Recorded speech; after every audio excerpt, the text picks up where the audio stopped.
Greetings everyone. நம்ம daily banking and SSC point of வியூல 5 questions பார்க்குறோம். இன்னைக்கு என்ன questions இருக்கு அப்படிங்கறத பார்ப்போம்.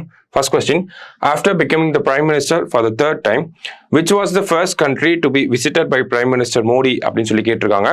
ஸோ மூணாவது முறையாக பிரதமர் ஆனதுக்கு அப்புறமா எந்த கண்ட்ரிக்கு போயிருப்பாங்க அப்படின்னா G7 சமிட் அட்டன் பண்ண போயிருப்பாரு. G7 சமிட் எங்க நடந்துச்சு அப்படின்னா நமக்கு இட்டாலியில தான் நடந்துச்சு. ஸோ பிரைம் மினிஸ்டரோட ஃபர்ஸ்ட் இன்டர்நேஷனல் விசிட் எங்க அப்படின்னு பார்த்தோம்னா நமக்கு இட்டாலி. ஓகேவா? அடுத்தது, which country will host the 2025 group of 7 countries summit meeting அப்படின்னு கேட்டிருக்காங்க. அதாவது G7 மீட்டிங் 2025 எங்க நடக்கும் அப்படிங்கறத கேட்டிருக்காங்க. 51st G7 மீட்டிங்கா இருக்க போகுது. எங்க அப்படின்னா நமக்கு கனடால தான் நடக்க போகுது. சரிங்களா? ஸோ அடுத்த G7 கனடா, இந்த G7 வந்து நமக்கு இட்டாலியில வந்து நடந்துச்சு. ஓகேவா? அடுத்தது, who won the Yuva Puraskar award for English அப்படின்னு சொல்லி கேட்டிருக்காங்க. ஸோ இங்கிலீஷ் லாங்குவேஜ்க்கு யுவ புரஸ்கார் அவார்ட் யங்ஸ்டர்ஸ்க்காக எழுதக்கூடிய ஒரு படைப்புக்காக கொடுக்குறாங்க. ஓகேவா? அப்போ யுவ புரஸ்கார் அவார்ட் யார் கொடுக்குறாங்க? நமக்கு சாகித்ய அகாடமி தான் கொடுக்குறாங்க. இங்கிலீஷ் லாங்குவேஜ்க்கு யார் கொடுத்துருக்காங்க அப்படின்னா கே வைஷாலி, இவங்களுக்கு தான் வந்து கொடுத்துருக்காங்க.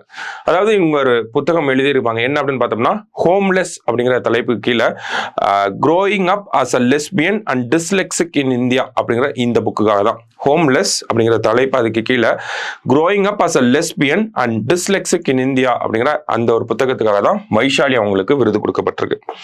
அடுத்தது, 46th meeting of Antarctic treaty consultative meeting was held in. So அந்த அண்டார்டிக் ட்ரீட்டி கன்சல்டேட்டிவ் மீட்டிங் எங்க நடந்துச்சு அப்படின்னு பார்த்தோம்னா அதனுடைய 46th மீட்டிங் கொச்சியில தான் நடந்திருக்கும். ஓகேவா? ஸோ இந்தியா அப்படிங்கிறது தான் கரெக்ட் ஆன்சர். ஸோ இந்த அண்டார்டிக் ட்ரீட்டியை பொறுத்த வரைக்கும் பார்த்தோம்னா நமக்கு 1961 சைன் ஆயிருக்கும். சரிங்களா? ஸோ லாஸ்டா, what is India's rank in environmental performance index அப்படின்னு கேட்டிருக்காங்க.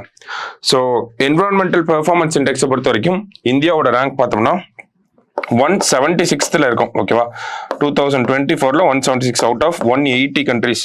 இதே 2022 பார்த்தோம்னா 180 இருந்திருப்போம்.